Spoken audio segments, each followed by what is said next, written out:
بسم اللہ الرحمن الرحیم۔ سورۃ البقرہ آیت نمبر 137۔ فَإِنْ آمَنُوا بِمِثْلِ مَا آمَنْتُمْ بِهِ فَقَدِ اهْتَدَوْا۔ ہر آیت کو پڑھنے سے پہلے پچھلی آیت کا خلاصہ تھوڑا سا ذہن میں رکھا جائے تو پھر اس کا ترجمہ سمجھنا آسان ہوتا ہے۔ تو پچھلی آیت میں اللہ تبارک و تعالیٰ نے ترغیب دی کہ تم کہو مسلمانوں، ہم اللہ پر، قرآن پر، باقی نبیوں پر جو کتابیں آئیں ان سب پر ایمان رکھتے ہیں، اور کسی نبی کو ہم جھوٹا نہیں کہتے، کسی نبی میں ہم فرق نہیں کرتے، سب اللہ کے محبوب نیک بندے تھے، ان سے کسی قسم کی کوئی کمی کوتاہی نہیں ہوئی، سب اللہ کے فرما بردار تھے۔ تو وَنَحْنُ لَهُ مُسْلِمُونَ، ہم بھی مسلمان ہیں، یعنی کہ ہم بھی اللہ تعالیٰ کے فرما بردار ہیں، اللہ کو مانتے ہیں، اللہ کی باتوں کو بھی مانتے ہیں۔ تو یہاں سے آگے اللہ تبارک و تعالیٰ نے کافروں کو ترغیب دی ہے کہ اگر تم حق کی طرف آنا چاہتے ہو، کیونکہ دنیا میں جو بھی ہوتا ہے سب یہی کہتے ہیں کہ ہمیں حق کی تلاش ہے، ہم حق پر چلنا چاہتے ہیں، تو اللہ نے جواب دیا، حق کا معیار بتلا دیا، حق پر آنے کی کسوٹی بتلا دی، حق پر آنے کا ترازو بتلا دیا۔ فَإِنْ آمَنُوا، فا زبر فا مانے پس، ان مانے اگر، آمنو وہ ایمان لے آئیں، آمنو دنیا میں رہنے والے یا اس وقت یہود و نصارہ یا قیامت تک آنے والے سب انسان ایمان لے آئیں، مان لیں اللہ کو۔ کیسے؟ بمثلی، جیسے، مثل کا معنی جیسے، طرح، مشابہ، تو جیسے ما جو آمنتم تم صحابہ کرام ایمان لائے، بھی اس پر، تو ما بھی جس پر، جس انداز سے، تو بمثلی ما بھی اس سارے کا ترجمہ اکٹھا کر لیں، جس طرح، ما کا جو، مثل کا طرح، یہ سارے ملا کے جس طرح، آمنتم تم ایمان لائے ہو، صحابہ کرام جو پچھلی آیت میں کہہ رہے تھے نا کہ ہم ایمان لائے اللہ پر، تو ان کے ایمان لانے کی طرح اگر وہ بھی ایمان لے آئیں، فَقَدِ اهْتَدَوْا، فا زبر فا مانے پھر، پس، قد مانے تحقیق، پکی بات ہے، اہتدوا وہ ہدایت پر آ جائیں گے، اہتدوا وہ ہدایت پا جائیں گے، انہوں نے ہدایت پا لی اگر وہ ان کی طرح، تمہاری طرح، یعنی تمہارے سے مراد جو اس وقت پیارے پیغمبر کے ساتھی تھے، صحابہ کرام تھے۔ تو یہاں پر ایک چیز آپ بھی ہمیشہ کے لیے خود بھی یاد رکھیں، اور اپنے تعلق والوں سے بھی ایک چیز جو ہے یہ انسان دین کی بات میں کیا کرتا ہے کہ اصل دین کیا ہے۔ تو اصل دین وہ ہے جو اللہ نے بنایا۔ اصل دین کیا ہے؟ دین کس کا بنا ہوا ہے؟ اللہ کا، نہ کسی نبی کا ہے، نہ کسی ولی کا ہے، نہ کسی بزرگ کا ہے، نہ کسی ایرے غیرے کا ہے۔ دین کس نے بنایا ہے؟ اللہ نے، ہاں اللہ نے بنایا۔ پھر اللہ جو ہے اس دین کو اپنے پیغمبر، اپنے رسول کے پاس بھیجتے ہیں، تو وہ رسول حضرت جبرائیل امین کے واسطے سے وہ دین وصول کرتا ہے، پھر وہ دین وصول کرنے کے بعد، لے لینے کے بعد، پھر اپنے ماحول کے ساتھیوں کو، ماننے والوں کو، صحابہ کرام کو دیتا ہے، تو ان کو سکھاتا ہے۔ تو دین کی تعریف اللہ نے بنایا، نبی نے سکھایا، نبی کے پاس وہ پہنچا، تو نبی کا کام کیا ہے؟ سکھانا، پہنچانا، سمجھانا، تو نبی نے کیا کیا؟ سکھایا۔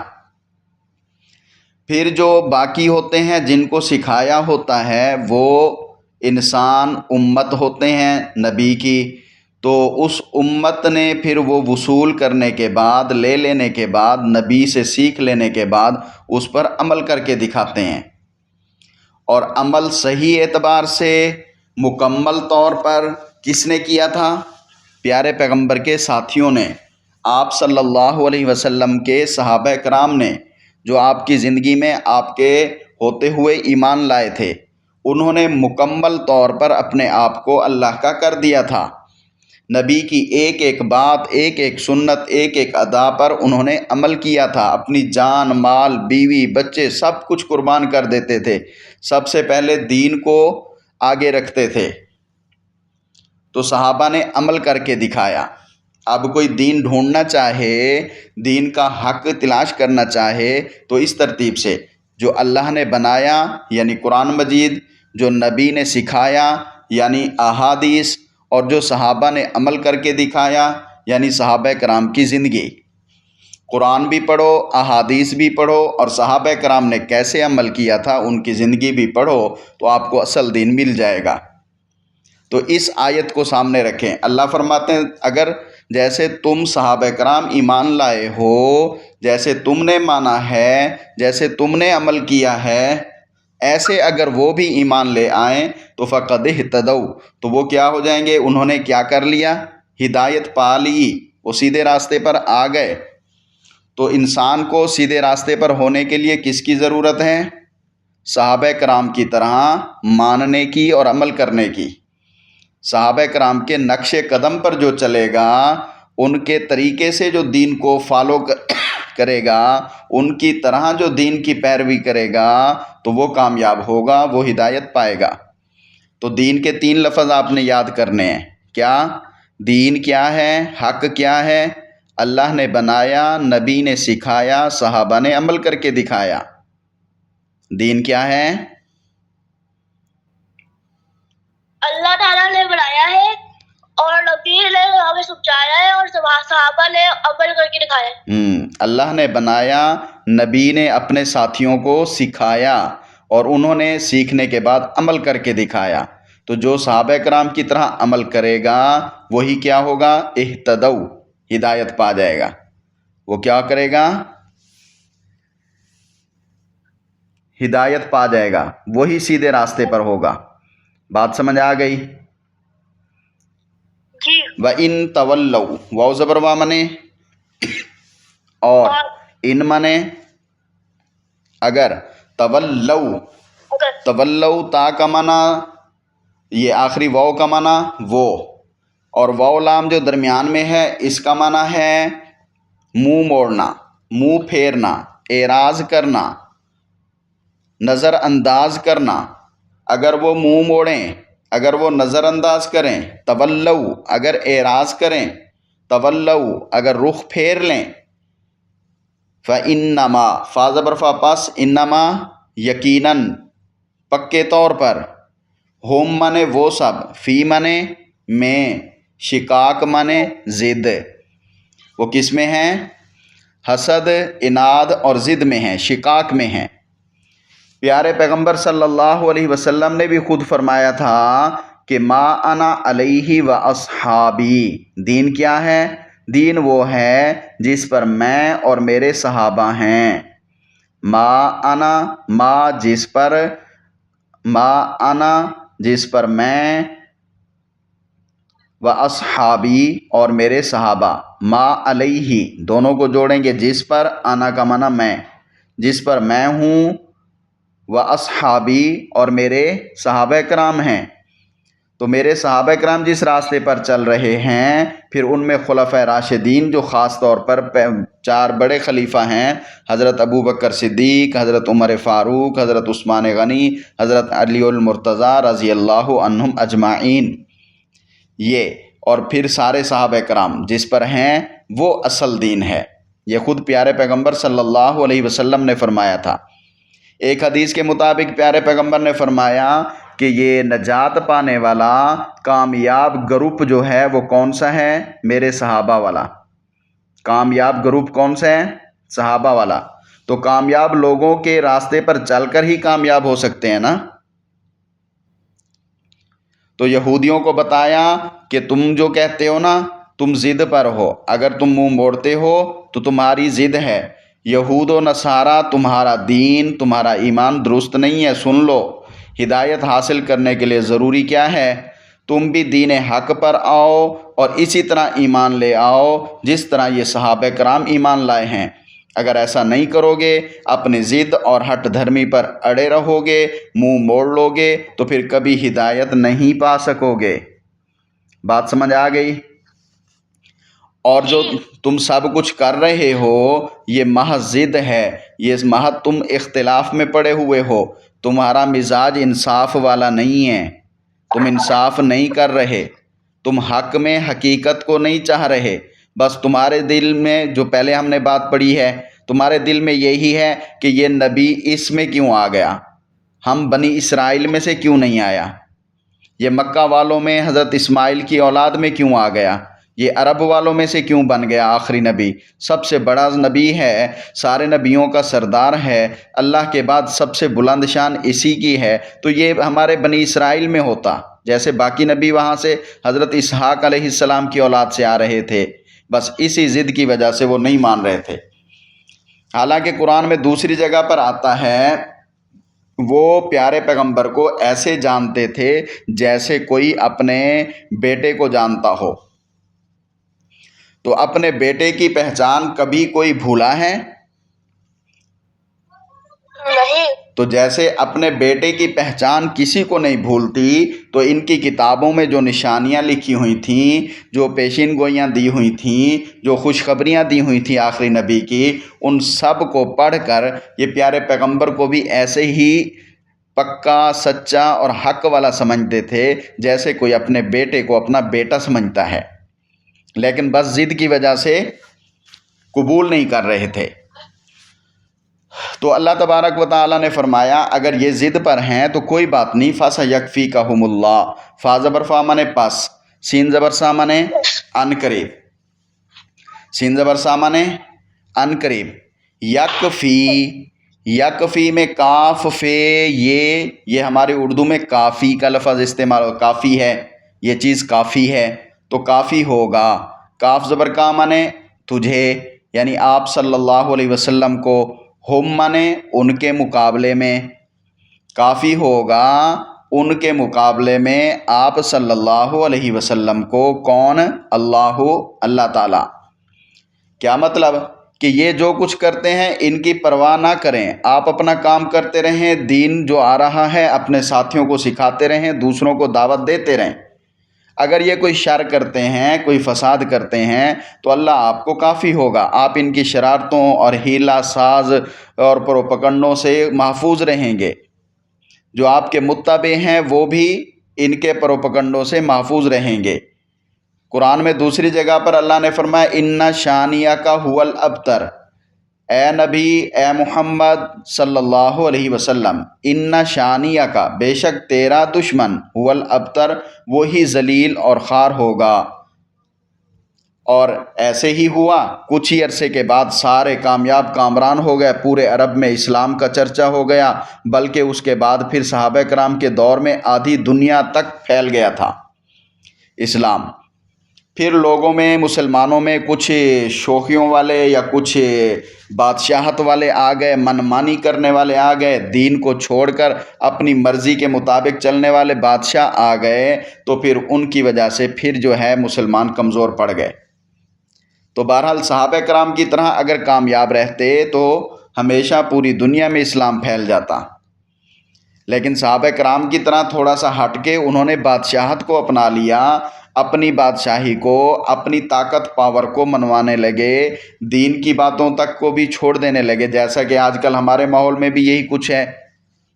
نام تو ہم مسلمان کا لیتے ہیں، قرآن سے محبت کرتے ہیں، پیارے پیغمبر سے محبت کرتے ہیں، اللہ کو مانتے ہیں، لیکن جب کوئی دین کا مسئلہ آ جاتا ہے، کوئی دین کا مسئلہ بتاتے ہیں، اچھا چپ ہو جاتے ہیں، عمل نہیں کرتے۔ باقی تو چھوڑیں، اسلام کے بعد سب سے پہلا کام جو مسلمان کے ذمہ ہے، جو فرما برداری ہے، تو وہ کیا ہے؟ نماز۔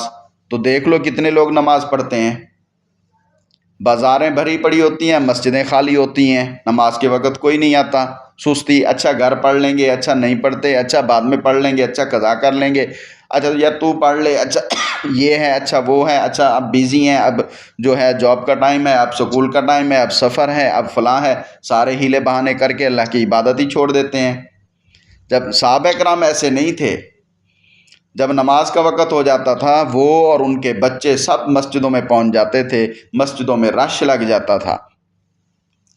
بات سمجھ آ گئی؟ تو صحابہ کرام کی طرح جو دین میں آئے گا تو وہ کامیاب ہوگا، اور جو دین کے خلاف چل رہا ہے اس سے پریشان ہونے کی ضرورت نہیں ہے۔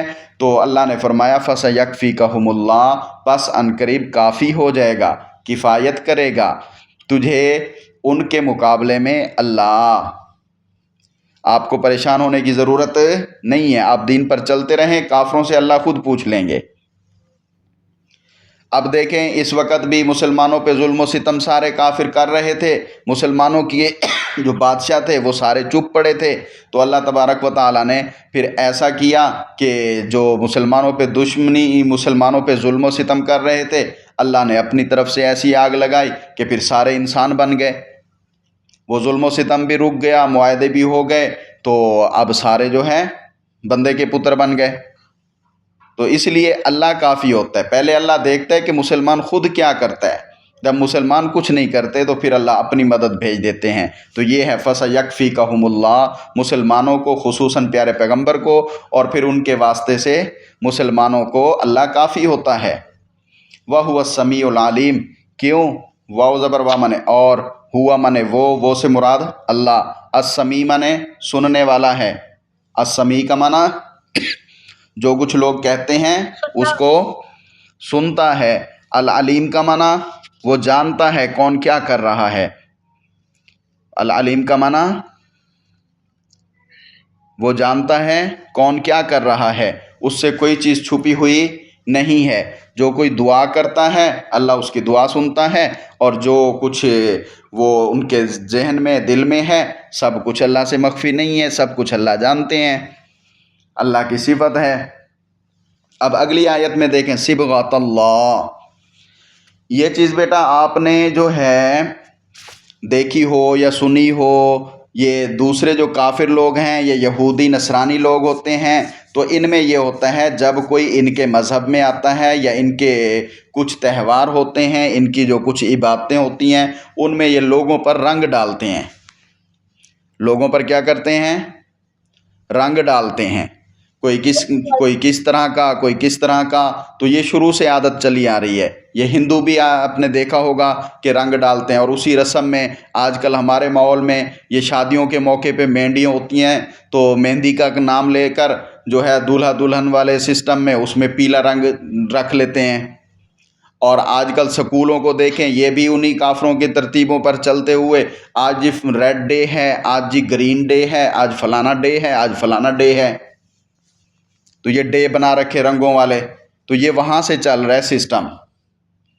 تو وہ لوگ کہتے تھے اپنے رنگ کے لیے کہ ہمارا رنگ اختیار کر لو، تو اللہ تبارک و تعالیٰ نے ان کو اسلام کی دعوت دی، وہ یہودیت نصرانیت کی دعوت دیتے ہیں، تو اللہ نے اسلام کی دعوت دی۔ اللہ نے کہا کہ آپ صلی اللہ علیہ وسلم ان کو فرما دیجئے کیا؟ صبغۃ اللہ، صبغہ منے رنگ، اللہ ہی منے اللہ کا، یا تو آپ اللہ کا رنگ قبول کر لو، یا پھر ان کو بتاؤ کہ ہم نے اللہ کا رنگ قبول کر لیا۔ صبغۃ اللہ، صبغہ اللہ کا رنگ، صبغہ رنگ، اللہ ہی اللہ کا، اللہ کا رنگ بریکٹ میں آئے گا ہم نے قبول کر لیا، ہم نے اختیار کر لیا۔ تمہارا یہودیوں کا یا تمہارا نصرانیوں کا جو رنگ ہے اس سے ہمارا کوئی تعلق نہیں ہے۔ اللہ تعالیٰ کے رنگ سے مراد اب کیا ہے؟ ان کے تو رنگ ہوتے ہیں نا مختلف، زیادہ تر میں نے آپ کو ایک مثال سمجھانے کے لیے یہ مہندی کے موقع پہ، ہندوانہ رسم کی موقع پہ پیلا رنگ، یا اسی طرح ہندو اپنی عبادت کے وقت یہ پیلے رنگ استعمال کرتے ہیں، کہیں آپ نے سنا دیکھا ہو تو پتہ ہوگا۔ تو اللہ نے کہا باقی سب رنگ چھوڑو، اللہ کے رنگ میں آ جاؤ، اور آپ ان کو بتا دو صبغۃ اللہ، اللہ کا رنگ بریکٹ میں آئے گا ہم نے قبول کر لیا، ہم نے اختیار کر لیا۔ اب بات یہ ہے کہ اللہ کا رنگ کیا ہے؟ تو اللہ کا رنگ جو ہے یہ تمہارے دنیا کے رنگوں میں سے کوئی رنگ نہیں ہے، سرخ، پیلا، نیلا، ایسا کوئی رنگ اللہ کا نہیں ہے۔ اللہ کا رنگ یہ ہوتا ہے کہ تم توحید اختیار کرو، تم اپنے اندر اخلاص پیدا کرو اور اس اخلاص میں چلتے ہوئے اللہ کی عبادت والے بندے بن جاؤ، تو پھر اللہ تبارک و تعالیٰ تمہارے چہرے میں نورانیت کا رنگ خود ہی ڈال دیتے ہیں۔ جو ہر وقت اللہ کے کام میں لگے رہتے ہیں، جن کی نیتیں اچھی ہوتی ہیں، جو خالص اللہ کو راضی اور خوش کرنا چاہتے ہیں، جو نمازوں کی اور باقی تمام تر معاملات کی پابندی کرتے ہیں، تو آپ نے دیکھا ہوگا ان کو دیکھیں تو ان کے چہروں سے ایک عجیب نور نکل رہا ہوتا ہے، ان کے چہروں کو دیکھنے سے خوشی ہو رہی ہوتی ہے۔ وہ عام ڈیلی صرف 5 دفعہ وضو کرتے ہیں، کوئی لوشن، کریم، یہ چیزیں استعمال نہیں کرتے، لیکن جو دنیا میں لوشن، کریمیں اور اتنی بڑی بڑی مہنگی جو ہیں بیوٹیز استعمال کرتے ہیں، ان سب سے وہ اکیلا جو اللہ کی عبادت والا ہوتا ہے وہ زیادہ پیارا لگ رہا ہوتا ہے۔ یہ پیسے لگا کے بھی اتنے پر رونق نہیں ہوتے جتنا وہ اللہ کی عبادت کر کے صرف پانی سے منہ دھو کے پر رونق ہوتا ہے۔ تو یہ ہوتا ہے اللہ کا نورانی رنگ۔ یہ کیا ہوتا ہے؟ اور یہ رنگ کیسے آتا ہے؟ توحید بھی پکی ہو، دل کی نیت بھی پکی ہو، اللہ سے محبت بھی پکی ہو، اللہ کی عبادت پر بھی انسان پورا پورا اترے، پیارے پیغمبر کی ایک ایک سنت کو بھی اختیار کرے۔ بات سمجھ آ رہی ہے؟ ہم مسلمانوں نے کیا کہنا ہے؟ پیارے پیغمبر اور صحابہ کرام کی طرح صبغۃ اللہ، ہم نے اللہ کا رنگ اختیار کر لیا۔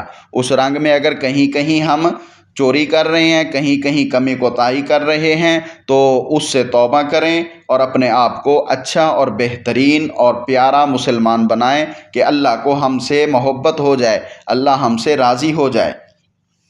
تو یہ اللہ کا رنگ کون سا ہے؟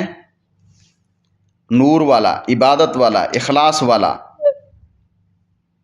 یہ رنگ جو ہے اچھے کاموں سے، اچھی باتوں سے، اچھے اعمال سے، اچھے کردار سے چمکتا ہے۔ یہودیت، نصرانیت والا رنگ نہیں ہے جو کپڑوں پہ، جسم پہ لگا کر عیسائیت کی ترتیب سے اپنے پختگی کا اظہار کرتے ہیں۔ یہ رنگ لگا دیا، اس کو رنگ میں ڈبکی دے دی تو یہ جی پکا عیسائی بن گیا۔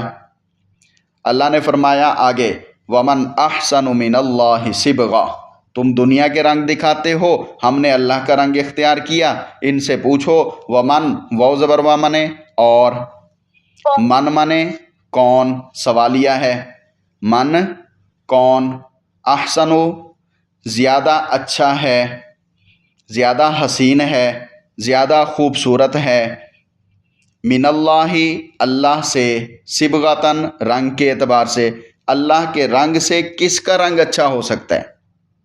یہ سوال ہے۔ یہودی ہو، نصرانی ہو، تم اہل کتاب ہو، اللہ کو مانتے ہو، محمد کو نہیں مانتے اس وجہ سے کافر ہو نا، ویسے اللہ کو تو مانتے ہو۔ ذرا یہ بتاؤ کہ اللہ کے رنگ سے کوئی رنگ اچھا ہو سکتا ہے؟ یا کس کا رنگ اللہ کے رنگ سے زیادہ اچھا ہے؟ کون سا رنگ زیادہ بہتر ہے؟ تو جواب کیا ملے گا؟ کوئی نہیں۔ سب سے بہترین رنگ کس کا ہے؟ سب سے احسن رنگ کس کا ہے؟